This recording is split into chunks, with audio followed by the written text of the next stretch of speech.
अस्सलाम वालेकुम, मैं हूं शहबाज सईद। हम लोगों ने जो पिछली वीडियो अपलोड की थी उसमें हमारी ये डिस्कशन हुई थी कि इंशाल्लाह जो इंट्रोडक्शन टू बिजनेस है पीआरसी 5 सीए का सब्जेक्ट इंशाल्लाह उसका हम चैप्टर वाइज एक ओवरव्यू लेंगे।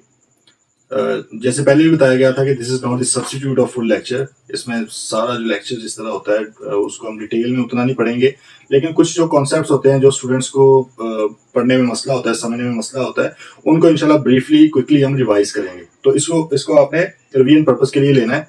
पिछला जो हमारा एक लेक्चर था, वीडियो थी, उसमें हमने कोई 25-30 मिनट्स में हमने चैप्टर 1 को रिवाइज किया था क्विकली। इंशाल्लाह आज चैप्टर 2 है और इसी तरह जो 10 चैप्टर्स हैं उनको इंशाल्लाह हम कवर करने की कोशिश करेंगे।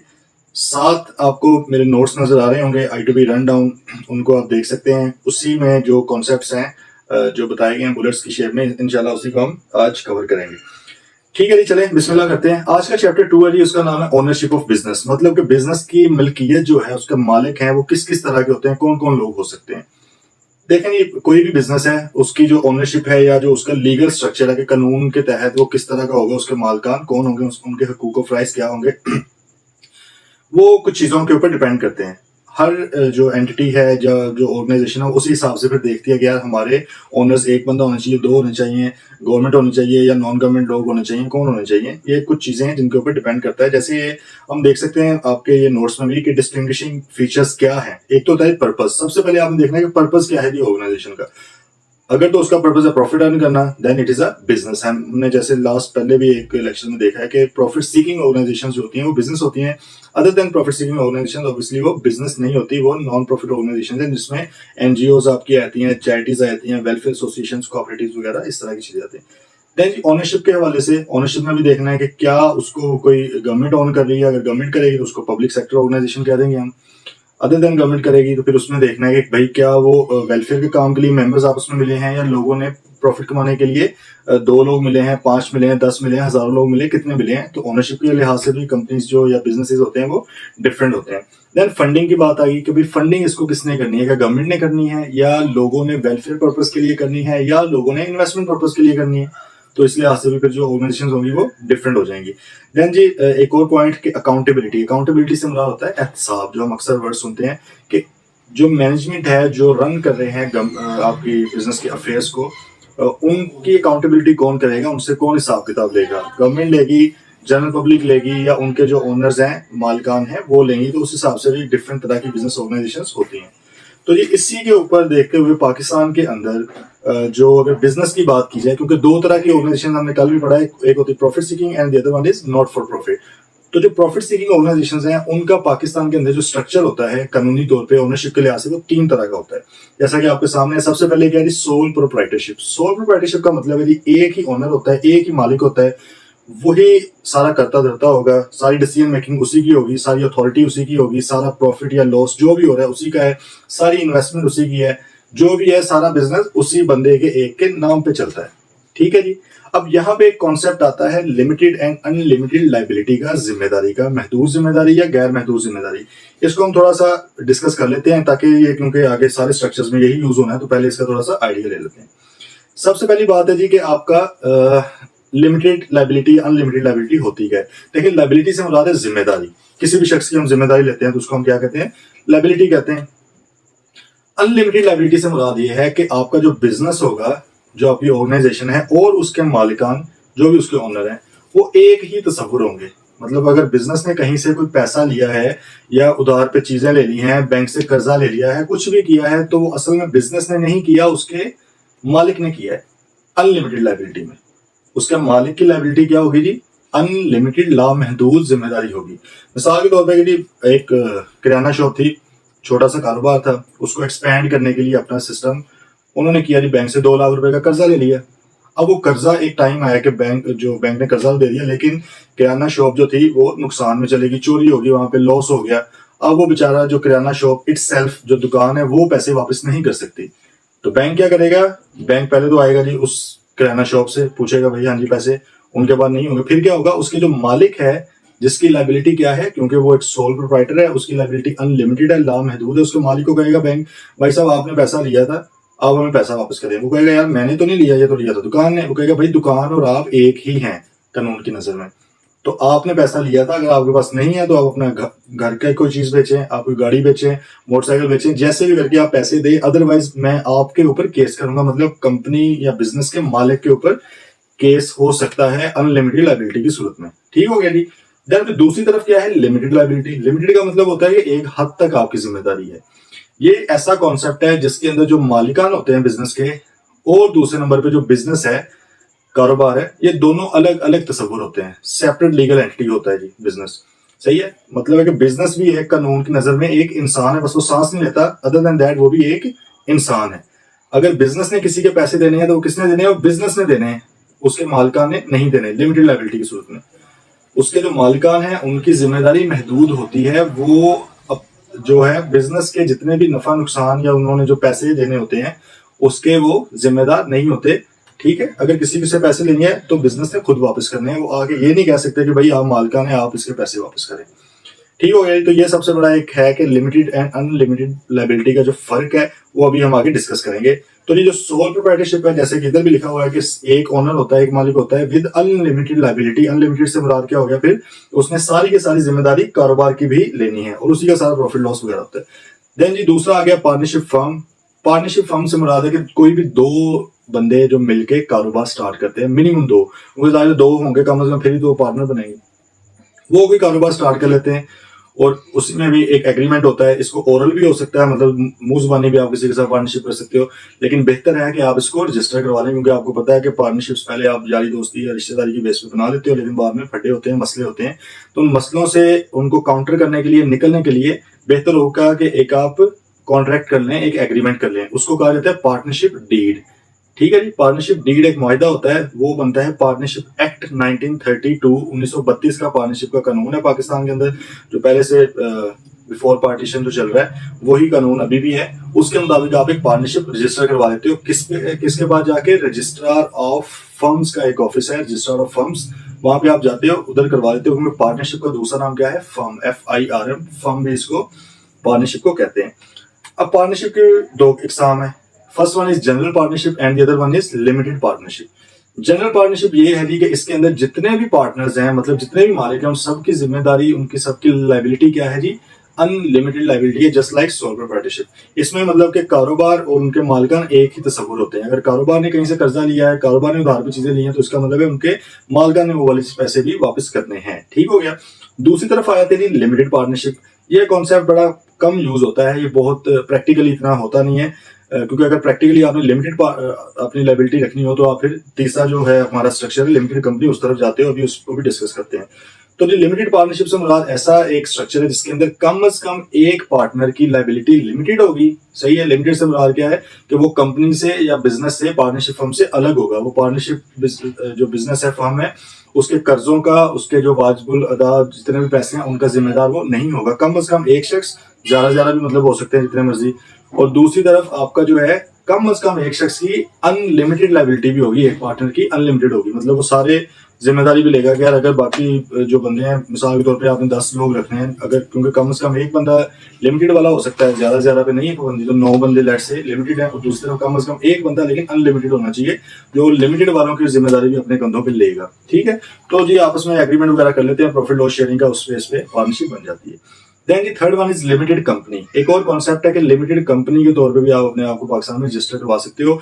और जिस तरह हमने ऊपर सोल प्रोप्राइटरशिप में देखें, कोई कानून की बात नहीं, इसका मतलब सोल प्रोप्राइटरशिप को रजिस्टर करवाना किसी इदारे के मुताबिक जरूरी नहीं है। सिर्फ अगर टैक्स वगैरह में आप एप्लीकेबल हैं देन आप उसमें जाएंगे, अदरवाइज उसकी जो रजिस्ट्रेशन अथॉरिटी है बिजनेस की वो कोई नहीं है। पार्टनरशिप में आपकी मर्जी है रजिस्टर करवाएं या ना करवाएं, अगर करवाना है देन पार्टनरशिप एक्ट 1932। लेकिन जो लिमिटेड कंपनी है उसके अंदर आपका रजिस्टर होना लाजमी है।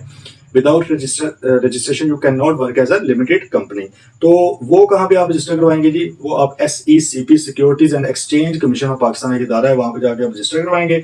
और कंपनीज एक्ट 2017 एक कानून है पाकिस्तान के अंदर 2017 का कंपनीज एक्ट का, उसके मुताबिक ये इसकी रूल्स एंड रेगुलेशन, इसके लॉ सारे बनते हैं और आपने उसके मुताबिक सारा काम करना होता है। ठीक है जी।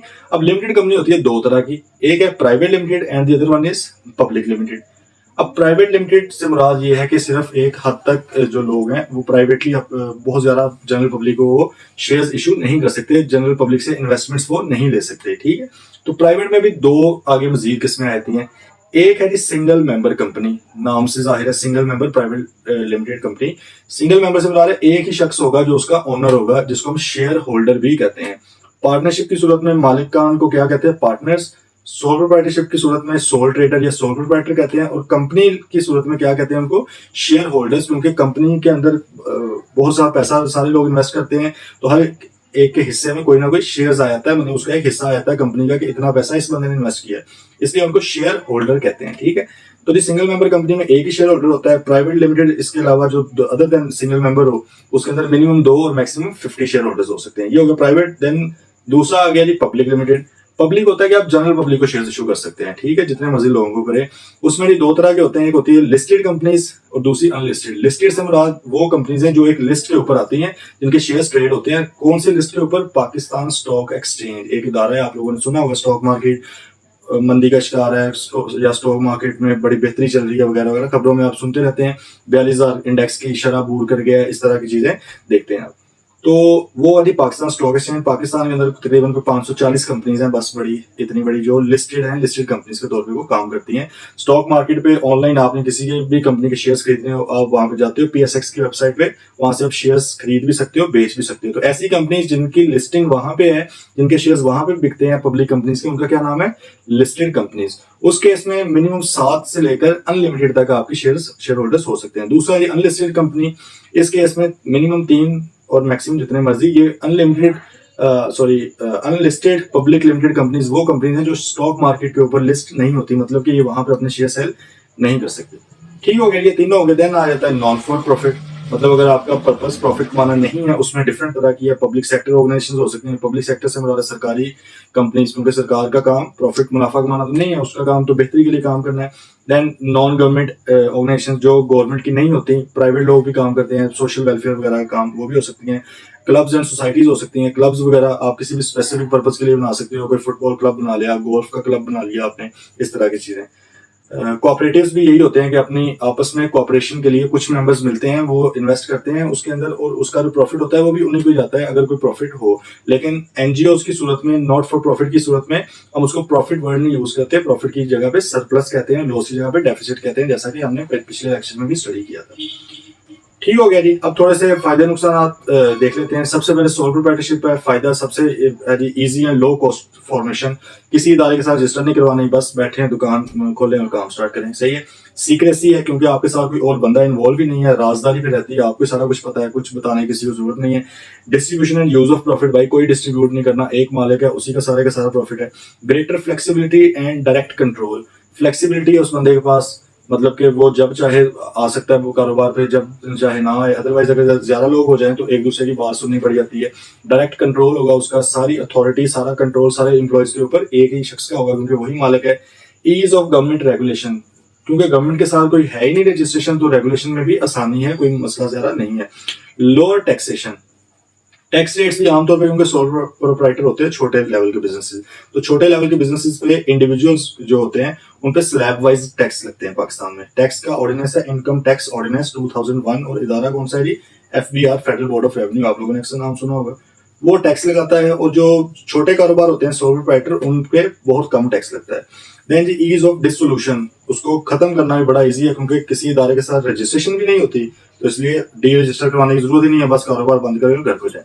नुकसान, मेरी सबसे बड़ा नुकसान है अनलिमिटेड लायबिलिटी, कि अगर बिजनेस ने, कारोबार ने किसी के पैसे देने हैं या कहीं से उधार ले बैठा है, तो वो असल में फिर किसने वापस करना है? उसके मालिक ने वापस करना है। मालिक की लायबिलिटी अनलिमिटेड होती है। दूसरे नंबर पे difficulty to raise funds raising करना वो बड़ा मुश्किल होता है, क्योंकि एक बंदा कितना पैसा इकट्ठा कर सकता है। ये अगर ज्यादा लोग हों तो सारे लोग अपना अपना पैसा भी डालेंगे, और सारे लोग अगर उधार भी पकड़ेंगे तो ज्यादा पैसा इकट्ठा हो जाएगा।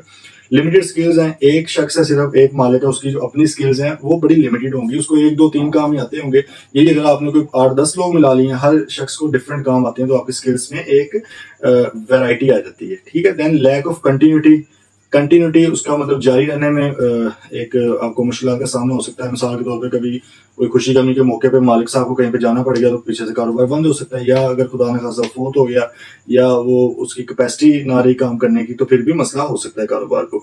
Then the difficulty in finding qualified employees, क्योंकि छोटे बिजनेसेस होते हैं, तो जो क्वालिफाइड लोग हैं, पढ़े लिखे ज्यादा लोग हैं, वो आमतौर पर छोटे बिजनेस में जाना पसंद नहीं करते, वो बड़ी बड़ी कंपनीज में जाते हैं। More taxation for high earnings. अब क्योंकि मैंने जैसे बताया कि federal board of revenue income tax ordinance के तहत इनके ऊपर टैक्स लगाता है, तो इनके ऊपर लगता है स्लैब वाइज। स्लैब का मतलब क्या होता है जी, आपका अगर 4 लाख तक इनकम है तो कोई टैक्स नहीं, 4 से 8 तक क्या तो 5%, 8 से 12 तक क्या तो 10%, इस तरह आगे जाता रहता है। तो अगर तो आपका छोटा कारोबार है, थोड़ा बहुत प्रॉफिट है, तो फिर तो आपके ऊपर कोई टैक्स खास नहीं है। लेकिन अगर आपका बहुत ज्यादा प्रॉफिट बन जाता है, ठीक है, कोई 1.25 करोड़ 1.5 करोड़ रुपया साल का बन जाता है, देन आपके ऊपर 35% तक भी प्रॉफिट लगता है, जो कि एक अच्छी बड़ी अमाउंट बन जाती है। तो इसका यहाँ से फिर टैक्स के पर्सपेक्टिव से क्या आपको पता चला कि जब आपको लगे कि यार बहुत ज्यादा मैं कमाने लग जाऊंगा, तो आपने फिर सोल प्रोप्राइटरशिप नहीं लेके जानी, आपने एक दूसरा बिजनेस है वो आपने सेटअप लेना। अभी हम डिस्कस करते हैं। देन ये पार्टनरशिप्स आ गई। पार्टनरशिप के फायदे नुकसान ये भी उसी तरह ही हैं, बनाना आसान है। Higher availability to raise funds, क्योंकि ज्यादा लोग हैं तो पैसा भी ज्यादा इकट्ठा हो सकता है। कंबाइंड नॉलेज, ज्यादा लोग हैं, नॉलेज भी, स्किल्स भी ज्यादा की। Flexibility of decision making, sole proprietor के मुकाबले में कम फ्लेक्सिबिलिटी है, क्योंकि वहां पे तो एक बंदा था ना, उसी की चलनी है। यहाँ पे उसके मुकाबले में कम है, लेकिन जो कंपनी बड़ी बड़ी कंपनीज होती हैं, लिमिटेड कंपनीज, उनके मुकाबले में ज्यादा है, क्योंकि कंपनीज में तो 50, 60, 100, 200 शेयर होल्डर या इससे हजारों में भी हो सकते हैं, तो वहां पे डिसीजन मेकिंग करना फिर ज्यादा मुश्किल हो जाता है। पार्टनरशिप में यही 5, 7, 10 लोग होते हैं, तो मतलब as compare to limited company इसमें आसान होता है। Then the less regulatory control, इसमें सोल प्रोप्राइटर से ज्यादा होते हैं कंट्रोल्स रेगुलेशन के, लेकिन लिमिटेड कंपनी से बहुत कम होते हैं। रजिस्ट्रार फर्म का दायरा है जी, वो वहां पे बस फाइल्स और मैनुअल जिस तरह होती हैं सरकारी इदारों में, उस तरह पड़ी हुई है, उनको कोई खास आइडिया नहीं होता कि नॉन कंप्लायंस या वायलेशन क्या हो रही है। तो इसलिए पार्टनरशिप फर्म्स में थोड़ा लेस रेगुलेटरी कंट्रोल होते हैं। नुकसान क्या है? पहला है जी अनलिमिटेड लायबिलिटी, क्योंकि मोस्टली जो 99% पार्टनरशिप फर्म्स हैं वो जनरल पार्टनरशिप्स होती हैं। जनरल से मुराद क्या है? जहां पे सारे पार्टनर्स की जिम्मेदारी अनलिमिटेड है। तो जिस तरह सोल प्रोप्राइटर में ये नुकसान है, इस तरह इधर भी नुकसान है। Then the sharing of profit, पहले सोल के अंदर एक ही बंदे का सारा प्रॉफिट होता था, अब जितना भी प्रॉफिट होगा आपको शेयर करना पड़ जाएगा, डिवाइड करना पड़ जाएगा। डिफरेंस ऑफ ओपिनियन, ऑब्वियसली जहां पे ज्यादा लोग इन्वॉल्व हो जाएंगे उनके ओपिनियन में डिफरेंसेस आ सकते हैं। कई बार होता है कि 15-15, 20-20 दिन हो गए फैसला नहीं लिया जा रहा है, क्योंकि डिफरेंसेस ऑफ ओपिनियन आ जाते हैं। उसकी वजह से कई बार कॉन्फ्लिक्ट्स, लड़ाई झगड़े भी स्टार्ट हो जाते हैं। एंड जी लास्ट में डिसोल्यूशन, डिसॉल्व करना इसको बड़ा मुश्किल है। सही है, स्पेशली अगर आपका कोई एग्रीमेंट नहीं बना हुआ, आपने अनरजिस्टर्ड पार्टनरशिप अगर लेके चले गए हैं, तो ये डिसॉल्व करना इसको बड़ा मुश्किल है। एंड पे फिर फैसला बस होने में मसला होता है कि भाई किसका कितना प्रॉफिट है, एसेट किसके ज्यादा थे, कौन लेके जाएगा, क्लाइंट्स या कस्टमर्स कौन लेकर आया था, क्या वो उसके साथ जाएंगे या इधर किसी और बंदे के साथ जाएंगे, तो इसमें मसला होता है। देन जी लास्ट पे है जी लिमिटेड कंपनीज आपकी, इनके भी फायदे नुकसान आते हैं। फायदा सबसे बड़ा ये है कि भी एक तो है लिमिटेड लायबिलिटी का, कि इसके जो शेयर होल्डर्स, जो मालिकान होते हैं, उनकी लायबिलिटी क्या होती है? लिमिटेड। वो कंपनी के कर्जे लिए हुए या जो भी उन्होंने वाजबात कंपनी ने देने हो, उनके जिम्मेदार नहीं होते। उनकी जिम्मेदार कौन है? कंपनी है। शेयर होल्डर के पास बैंक आ कहेगा भाई 10 करोड़ रुपया कंपनी ने लिया, तो शेयर होल्डर कहेगा भाई कंपनी ने लिया है, हमने नहीं लिया। Company is a separate legal entity, हमारी तो लायबिलिटी लिमिटेड है। Then the combination of resources and economies of scale, जितने ज्यादा रिसोर्स, ज्यादा पैसा आएगा, ज्यादा लोग इन्वॉल्व होंगे, बेहतरी आएगी। दूसरे नंबर पर पॉइंट है जी economies of scale. Economies of scale से ये मुराद होता है कि आप उसी मशीन से, उसी चीज से ज्यादा प्रोडक्शन करने लग जाते हो, ज्यादा चीजें बनाने लग जाते हो, ज्यादा चीजें बेचने लग जाते हो, ठीक है। तो आपकी जो पर यूनिट कॉस्ट है वो कम हो जाती है। तो ये इकोनॉमीज ऑफ स्केल का फायदा होता है। जाहिर है जितना ज्यादा पैसा आएगा आप बेहतर यूटिलाइजेशन रिसोर्सेज की कर सकते हो। देन ये ईज ऑफ ट्रांसफरिंग ओनरशिप, एक से दूसरे बंदे को शेयर्स बेचना बड़ा इजी है, स्पेशली लिस्टेड कंपनीज में। ऑनलाइन जाओ, कंपनी में जाने की भी आपको जरूरत नहीं है, ऑनलाइन ही आप शेयर सेल कर सकते हो। अनलिमिटेड लाइफ है जी कंपनी, क्योंकि खुद से एक शख्स है, खुद से इंसान है, सिर्फ सांस नहीं लेता, अदरवाइज वो सेपरेट लीगल एंटिटी, कानूनी शख्स है, तो उसकी लाइफ अनलिमिटेड है। जब तक उसको बंद नहीं किया जाता वो बंद नहीं होना। अदरवाइज सोल प्रोप्राइटर में जैसे ही उसका मालिक फोत होता है बेचारा, या कैपेसिटी में नहीं रहता, बिजनेस खत्म। पार्टनरशिप में जैसे पार्टनर्स में लड़ाई हुई, बिजनेस खत्म। लेकिन यहाँ पे जब तक बिजनेस को खुद खत्म ना करें कंपनी को, कंपनी खत्म नहीं होती। देन ये टैक्स डिडक्शंस, जो टैक्स लगता है वो प्रॉफिट के ऊपर लगता है, तो कंपनी को काफी सारी ऐसी चीजें उसको हासिल होती हैं कि वो अपने एक्सपेंस के तौर पे शामिल कर सकती हैं, डिडक्शंस के तौर पे शो कर सकती हैं। तो जितना ज्यादा एक्सपेंस उतना कम प्रॉफिट, उतना कम टैक्स लगेगा, ठीक है। देन ये एबिलिटी टू अट्रैक्ट फाइनेंसिंग, ज्यादा लोग ऑब्वियसली होंगे तो फाइनेंसिंग पैसा वो भी ज्यादा आएगा। अगर वो सारे बैंक से लोन्स लेंगे उनको भी ज्यादा मिलेंगे, और बैंक्स भी आमतौर पर कंपनी को लोन देना प्रेफर करते हैं, क्योंकि उन्हें पता होता है कि कंपनी ने रहना है, कंपनी इस तरह खत्म नहीं होगी इजिली, ठीक है जी। नुकसान आता है, पहला नुकसान है डबल टैक्सेशन, डबल टैक्स लगता है। वो किस तरह? क्योंकि company is a separate legal entity, अलग से वो भी एक कानूनी शख्स है। लिमिटेड लायबिलिटी का जहां पे फायदा है वहां पे छोटा सा एक नुकसान भी है कि भाई कंपनी का जब प्रॉफिट निकलेगा उसके ऊपर टैक्स लग जाएगा, वो 29% लगता है पाकिस्तान में आमतौर पे, ठीक है। अब जब वो टैक्स लग गया, वो प्रॉफिट डिवाइड होना है शेयर होल्डर्स के अंदर, हर शेयर होल्डर को मिल जाएंगे पैसे, और जो पैसे मिलेंगे उसको कहते हैं डिविडेंड, ठीक है जी। डिविडेंड मिलता है शेयर होल्डर को। अब पाकिस्तानी कानून के मुताबिक जब डिविडेंड मिलेगा, डिविडेंड के ऊपर भी टैक्स है, तो इसका मतलब पहले 29% ऊपर टैक्स दिया आपने कंपनी की सूरत में, देन अगर शेयर होल्डर के हाथ में पैसा आया उसके ऊपर भी आपने 15% देना है, और अगर आप नॉन फाइलर हो तो 30%। नॉन फाइलर वाला भी कॉन्सेप्ट आप छोड़ें, बस उसमें यह है कि आपने डिविडेंड के ऊपर भी टैक्स देना है, और उसके ऊपर भी तो कर करा के तकरीबन को 45% टैक्स पे करना पड़ जाता है, तो इसलिए डबल टैक्सेशन कहते हैं। देन और क्या है, cost and complexity of formation, इसको बनाना थोड़ा मुश्किल है, स्पेशली लिस्टेड कंपनीज हैं उनको बनाना बहुत ही मुश्किल है, इसीलिए पाकिस्तान में सिर्फ 540 लिस्टेड कंपनी है। अदरवाइज इस वक्त जो एक्टिव कंपनीज है पाकिस्तान में वो तकरीबन आपकी 1.5 लाख के करीब पहुंच चुकी हैं। सही है, इतनी ज्यादा कंपनीज है, लेकिन उसमें से लिस्टेड सिर्फ 550 के करीब है, क्योंकि इनको लिस्ट करवाना ज्यादा मुश्किल है, वो भी थोड़ा मुश्किल है सोल प्रोप्राइटर और पार्टनरशिप की निस्बत। देन जी increase government and SECP restrictions, government की भी बहुत सी रिस्ट्रिक्शन है, एसईसीपी जो इदारा जो इनको रजिस्टर करता है उसकी भी बहुत रिस्ट्रिक्शन है, और अगर ये लिस्टेड हो गई, एक लिस्टेड कंपनी बन गई, देन पाकिस्तान स्टॉक एक्सचेंज उसकी भी बहुत ज्यादा रिस्ट्रिक्शन है। ठीक है जी, तो ये था आपका चैप्टर 2। इंशाल्लाह जल्दी हम फिर चैप्टर 3 के साथ मिलेंगे। टिल देन टेक केयर, अल्लाह हाफिज।